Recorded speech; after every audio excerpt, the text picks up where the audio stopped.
Hello there! Welcome to our 10K subscriber celebration video. It's been a long journey.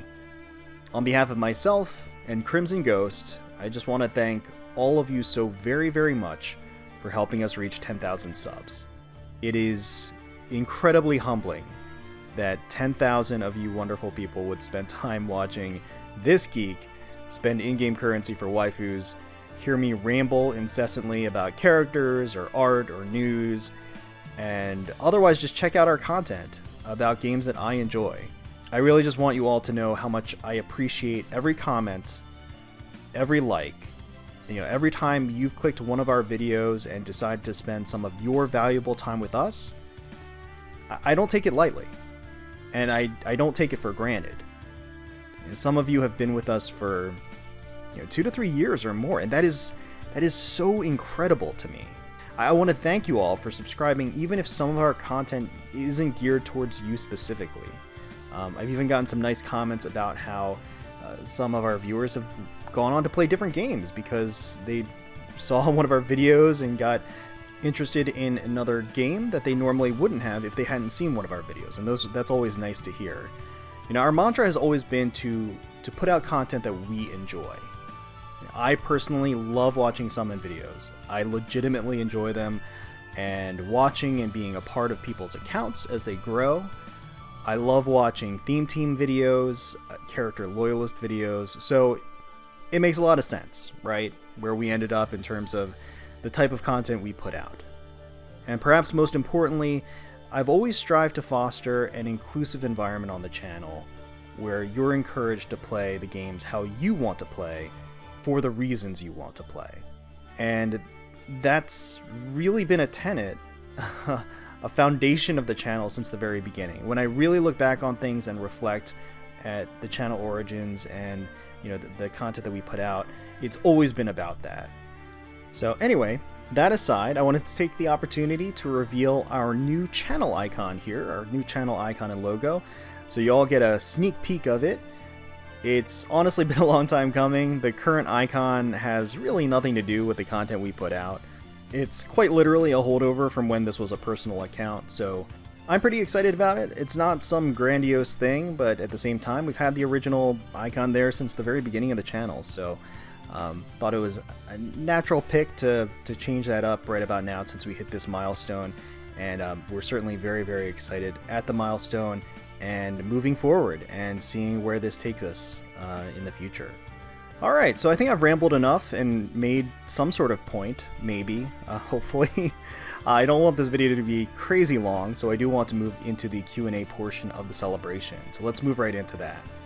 Thank you so much to everyone who submitted questions. We really do appreciate it. And of course, thank you to everybody that submitted a comment, an encouraging comment in general. There were some super sweet comments, but for the sake of brevity, I'm only going to be reading the questions themselves and trying to answer as succinctly as possible. We'll see how that goes. All right, let's get started. And of course, I apologize in advance if I butcher any of your names. Romulo Flavio asks, where's GuardianE, B, C, and D? I ate them and absorbed their powers. Shiiwashi asks, rank your top 5 or 10 girls in the gachas you play combined. I want to see if Camilla is truly above everyone else. So this right here, ladies and gentlemen, is what we call entrapment. This sneaky Sandy here is trying to get me into trouble. Well, I'm not having any of that. I'm not playing that game. No, but seriously, I'm awful at ranking things. Like, I have an existential crisis every time I have to do something like that. So what I'm going to do is I'm going to cheat a little bit. I'm going to rattle off my favorite current girl in each gacha game we feature on the channel. So we'll start off with Fire Emblem Heroes, naturally. That's going to be Camilla, hands down, without a doubt, of course. No surprises there. For Azur Lane, it's Atago, of course, and followed very closely by St. Louis and Taiho, I think, probably. For Destiny Child, it would be Moftet, of course. Mona would be an extremely close second. Fate Grand Order, that would be Raiko. Immediately after Raiko would probably be Bibi, if I had to pick one. One Piece Treasure Cruise. I'm thinking currently it's Nami, I think. It's between her, Boa Hancock, and Robin. Frankly, the answer could change depending on the time of day you ask me, so Yeah, well, let's go with that. For Epic 7, it is, I think at this point it's Euphine, actually. It was Luna for a while, but Luna's kind of a downer. Like, her attitude, she's kind of a sad sack, so I think I'm switching to Euphine. King of Fighters All-Stars, that would naturally be my Shiranui. That's really no contest there. Maybe Angel would be a close second. And then for Bleach Brave Souls, it's Yoruichi. It's gotta be Yoruichi. Close seconds are going to be Orihime and Neliel. I love them all. But I think Yoruichi, it comes out on top on that one. So that's my answer, my cop-out answer. I'm sorry. I'm very sorry. I hope you all can forgive me. Haora asks, what other units have you invested in for competitive modes besides the Camillas? Assuming you don't use all of them for modes like Arena or Aether raids, curious on your other plus 10s or just highly invested units. So I actually do use my Camillas for competitive modes like Arena and Aether raids. Generally speaking, I'll use a cluster of 3 of them and then a bonus hero. Or depending on the season, I might bring along certain either mythic or legendary heroes, something like that. But for the most part, I use my Camillas in both Aether raids and for Arena. Not the highest scoring team in the world, of course, but I hate the Arena scoring system in Fire Emblem Heroes, and I would much rather use characters that I love, rather than being forced to use characters with high BST. As for side projects, I do have a plus 10 Claire, I have a plus 10 Cordelia, plus 10 Tharja, plus 10 Reinhardt. I believe I have a plus 7 Brave Hector, if I'm not mistaken. There might be a few that I'm forgetting, but those are the ones that come to mind. Rick Korpashok asks, what do you consider the most rage-inducing summoning session you've ever done in the history of this channel among all games? Doesn't even have to be the most unlucky technically, just the one that really got under your skin. Oh boy. So the different games hit differently, and I think I'm going to answer this by the worst or most frustrating session I had with each game that I can remember. I can confidently say for each of these that I lost my mind at least a little bit, so I think that satisfies the question. So let's start with Fire Emblem Heroes, summoning for Summer Noir. So Summer Noir was one... I have no idea why it ended up like this. I was traveling at the time, so there's actually no video of that summoning session. I was on a business trip, and I was just throwing orbs at this banner over and over again, and getting pity breaker after pity breaker, and it was brutal. I think I spent somewhere around 500-600 orbs maybe before I got my first Summer Noir. Like, towards the end, it was just blind summoning rage. It wasn't even, like, with a goal in mind. I was just like, I'm not giving up. I'm refusing to let this beat me. But when you spend 600 plus orbs on a banner to get one single copy of a unit, really, there are no winners. So, I did end up getting Summer Noir at the end, but I had to have gotten at least 10, maybe 15 pity breakers, and not only that, there was a point where I reached 12% on the pity rate. So 6% for focus, 6% for non-focus. And this was a 3% banner. This wasn't like a Hero Fest, not a Legendary Hero banner, which is very different. If you reach 12% on those, it is not nearly as bad as reaching 12% when you're starting at a regular banner, 3% banner. So for Azur Lane, it was probably the Ashen Simulacrum event and summoning for Baltimore. There is a video on our channel if you want to watch that, and Baltimore was my main target on that event. It ended up taking me at least 300 cubes to get a single copy of Baltimore, and I was going a little crazy, a little loony with all of the non-banner 5 stars that we were getting, to the point where I was like calling them. I was like, the next SR is going to be this, and it was. It ended up being that character that we were not looking for. One Piece Treasure Cruise was one where I went absolutely nuts trying to get Summer Khalifa. There were a series of summer units that all debuted on the same banner. They had a pretty abysmal rate to begin with, but you were guaranteed to get one of them randomly at the end of the multis, so I just kept going in harder and harder trying to get one copy of Summer Khalifa, who was one of my favorites of that batch, and instead I kept getting Summer Sugar. And that is incredibly infuriating to me. I ended up with 9 copies of Summer Sugar. It was actually absurd. It defied the odds and the rates and the RNG. It was one of those mind-boggling moments of is this real? Is this real life? For Bleach Brave Souls, it was summoning for Summer Orihime, the power version. I distinctly remember going in on her, I think it was on her individual banner. I had 3,250 orbs. I spent them all and didn't get a single 5-star, which is actually absurd. We have a video up of that if you want to watch me go a little crazy and a little depressed there, but I've actually never seen anyone spend over 3,000 orbs and not get a single 5-star, so that should tell you something. It's relatively rare. Destiny Child. This one's actually a little raw still because it just happened. I was summoning for Flower of Justice Moftet, who is one of my favorite characters in that game. Moftet is. This is another version of her. And I spent 135,000 crystals for 2 copies. One of which was like a boosted rate, like a one-time chance kind of thing, so was kind of guaranteed, so to speak. So one was guaranteed anyway. So essentially I spent 135,000 crystals for another copy of Moftet. And just to translate that for people that don't play the game, that is 500 summons. So in 500 summons, I managed to get one copy that wasn't guaranteed of Moftet at a 1% rate. So that currently holds the record as the absolute worst summoning session I've had in Destiny Child.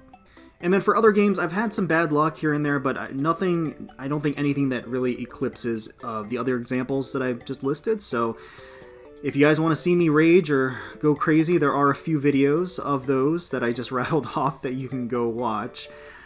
Yeah. Good memories. Sensei in Red asks, if you're going to theorycraft a legendary alt for Camilla, what movement type, weapon, and skills will you give her? So, as far as movement type is concerned, Flyer is a no-brainer for me. I know there are people out there that want some variety in movement type with the different alts. I'm not one of those people. I think the synergy of a movement-based team far, far exceeds that of most hybrid teams. So I'm totally on board with her being a Flyer, for selfish reasons.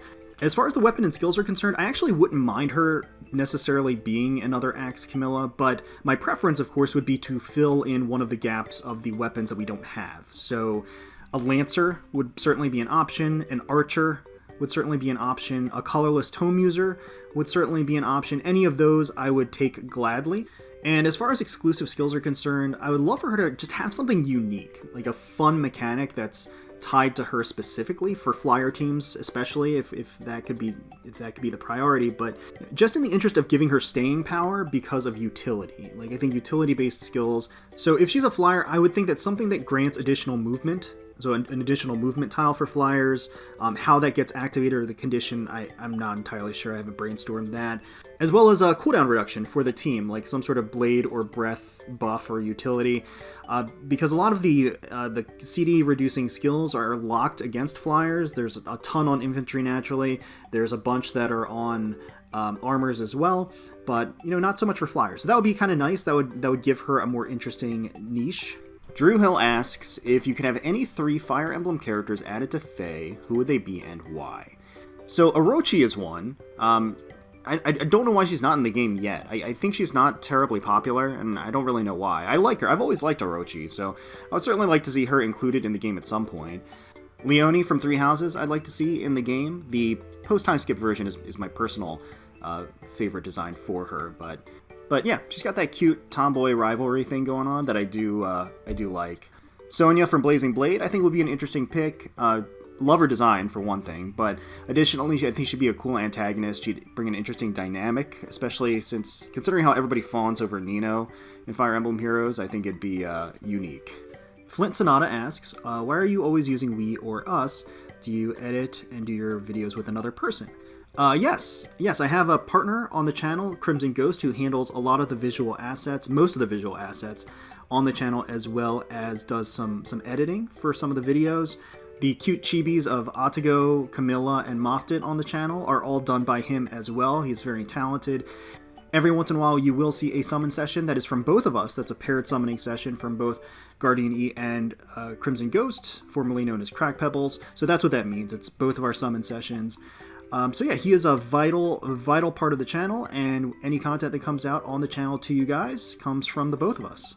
Erica Stokes asks, which Fae character who already has a base unit in the game but no alts would you most like to see get a seasonal, and which seasonal would it be? Excellent question. So out of the current available roster, I think that my picks would be Aversa, Sonya, May, Petra, and Hilda. As far as which seasonal, I'm all about the summer alts, but Halloween and spring often have some of the most untapped potential as well, so I'd love to see any of those showcased. Summer Planetarial asks, if I had to pose a question, how do you manage to play so many gachas at once? If I recall correctly, you play OPTC, BBS, Fae, Epic 7, FGO, Azur Lane, KOF All-Stars, and Destiny Child. Do you rotate them, only play them when they have something going on that interests you, or do you play on an emulator with multiple instances of them going? So I wish I had a computer that could run an emulator with multiple instances at once to keep it going. So the answer is that I'm more or less grinding all day. Even if I'm not actively playing a game, I'm usually autoing something in the background. Usually I'm multitasking. If I'm doing some other work or some other task, I'll have my phone doing other tasks, or I'll have an emulator up doing some other grind that I need to. And certainly there are priorities to certain games. In some games, I'll more or less just log in every day unless there is an active event that, warrants going in on, that actually really speaks to me, that I want to go in on. Some games, I do absolutely everything that's there. So, it's not equal distribution of time, certainly, but usually I like to touch each game at least once throughout the day, just to get those bonuses and anything else that you might get on a daily basis. And certainly certain games will become much, much more active for me as soon as a live event is going on. It becomes especially rough when 3 or 4 games have really, really critical events going on at the same time. Some of my sanity suffers there, but you know what? You just do the best that you can, right? Second question is, what's the hardest you've ever chased a banner character, and did you get them? So I'll just refer to Rick's question earlier, where I went over that at length, painfully. Gia Kubo asks, if you could design your own new limited time banner, like a seasonal, what would you want it to be like? So that's an interesting question, because it depends a little on the game, because each game handles seasonals a little bit differently. Some are better about unique representation of different seasonals than others. So there might be a little redundancy here, but the first thing that comes to mind, and this might sound a little boring, but like modern office wear. So like suits and overcoats for some of the guys maybe, or like a pencil skirt blouse combination for some of the ladies. Ladies could be in suits too. You could do a lot of different things, and thematically, if the character is more evil, they could be dressed as sort of like a mob boss, or if the character is more lackadaisical, maybe they look pretty slovenly, and then if they're uptight, maybe they're all prim and proper. So I think you could do some interesting things there. Another type of seasonal I'll really like to see in general is workout gym gear. So you can have things like Under Armour shirts, or sweats, like sweatpants or track pants even, leotards, yoga pants, have some lifting gear maybe, sports bras, tiny gym shorts, for both the guys and the girls, of course. But yeah, I think that'd be a fun theme, especially on the accessory front. I think there's a lot that you can do with that. Pookie, or Pookie, asks, are you still interested in getting Cypher cards and filming and unpacking? You talked about it in one of your videos a while ago. Now that Cypher will come to a close soon, it's super hard to get cards, especially older sets. Yes, I am super sad that Cypher is coming to a close. The last set, I believe, is coming out in October, and I do have a couple of boxes pre-ordered for that. I actually did end up getting a few booster boxes over the course of the past year or so, and I did open them up. One of them was even a gift from Crimson Ghost, which is awesome. And those were so fun. I love the Cypher cards. I am so sad that it's ending. The cards are so beautiful. The art is gorgeous on them, and the foils are just remarkable. Unfortunately, I don't have a great setup for showcasing an unboxing or an unpacking of a booster box. Maybe I can finagle something and get something to work, and if I do, then we can film something. It's certainly something that I'd love to do. It's just a matter of making it work and getting the right setup, and if we can get that going, then yeah, I think we would probably put something out. Galactic Waffles asks, who's your favorite Azur Lane event, ship, and skin? So as far as an event is concerned, I think I'm going to give it to Crimson Echoes. There are a lot of really great events in Azur Lane. I think that what I appreciate about Crimson Echoes is that it had a nice blend of slice of life as well as kind of the overarching plot line. And it didn't meander too much. It was very self-contained. The focus was essentially Amagi's story. I mean, it was about Amagi, more or less. I mean, there were, of course, overarching themes about where the Sakura Empire was headed, but I think the focus of being on a particular character or on a particular ship, in general, just lends itself to having a more engaging plot line. So So that's what I would say for an event from a story standpoint. I think from a gameplay standpoint, it might actually be the Kizuna Eye collaboration, because they introduced like a whole lot of fun mechanics in that, and a lot of like fourth wall breaking as well in terms of like the gameplay. So I thought it was pretty neat. It was a neat way to introduce fun mechanics into the game. For ship and skin, I'm going to go ahead and shamelessly plug our top 10 Azur Lane skins Year 2 edition video that we put up just a couple of weeks ago. Basically fully and comprehensively goes over my top 10 favorite live 2D and my top 10 favorite 2D skins in Azur Lane over the course of the past year, so be sure to check that out. Lewis Liu asks, I was wondering if there are any mobile games you play and don't feature on your channel, or if there are any mobile games you plan on playing and featuring on the channel. So, as you can imagine, I'm kind of at capacity as far as mobile games are concerned. There are a number of games that I play, and I use the term play loosely, in that I log in and basically do dailies on them, and just accumulate currency and things like that.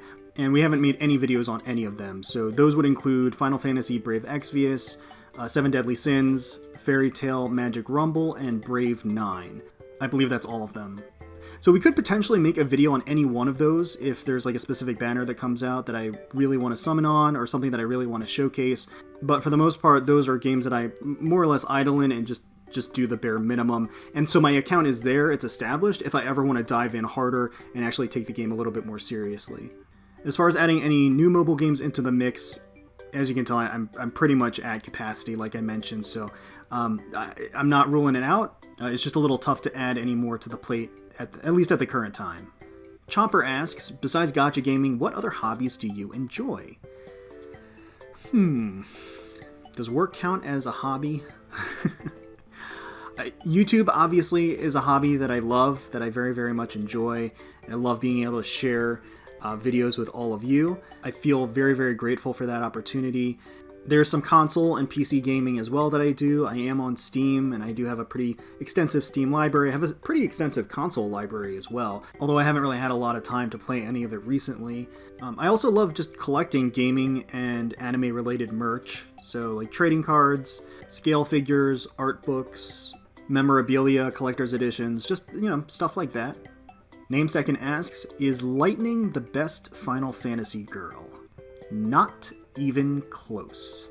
Lost Neko asks, what collab crossover characters would you like to see in Azur Lane? I would actually love to see a Part 2 Hololive collaboration. I've started to get a little bit into Hololive, a little bit down that rabbit hole. There are a couple of them that I watch that I really enjoy. Marine, for one, is amazing. She's awesome. Pekora is hilarious, and Noelle I like as well. So yeah, I would love to see another collaboration with some of the later generation Hololive characters. That would be pretty cool, I think. We're getting that upcoming Dead or Alive collaboration, which has huge potential. Senran Kagura would be awesome. I would love to see a collaboration with Senran Kagura. But really anything. I love collaborations. The more the merrier as far as I'm concerned. Ursula Waifu asks, since I see you got Morrigan from Darkstalkers on your pick there, did you play any of the games? Yes, I did. Extensively so. So I used to be a pretty darn hardcore fighting game player. I used to play them religiously, Street Fighter, Darkstalkers, Marvel, Guilty Gear, BlazBlue, basically anything that was a fighting game, I was playing it pretty much day and night. I used to be part of a core group that would basically set aside a fight night every week and just kind of do round robin lobbies for hours and hours and hours on end. So if you were talking, iframes, links, chains and cancels, juggles, fuzzy guards, meaties, frame data, you were basically, talking my language. This particular piece that was my avatar, I commissioned myself with an artist that I really liked, Eric Basalda, commonly known as Ebas, but I commissioned the pencils from him. So the pencil work was done by him. I ended up getting a color commission from Sanju Nivengun. I'm probably butchering his name. But yeah, the collaborative work of those two ended up with the piece that's here. And the subject matter, of course, you identified Morrigan.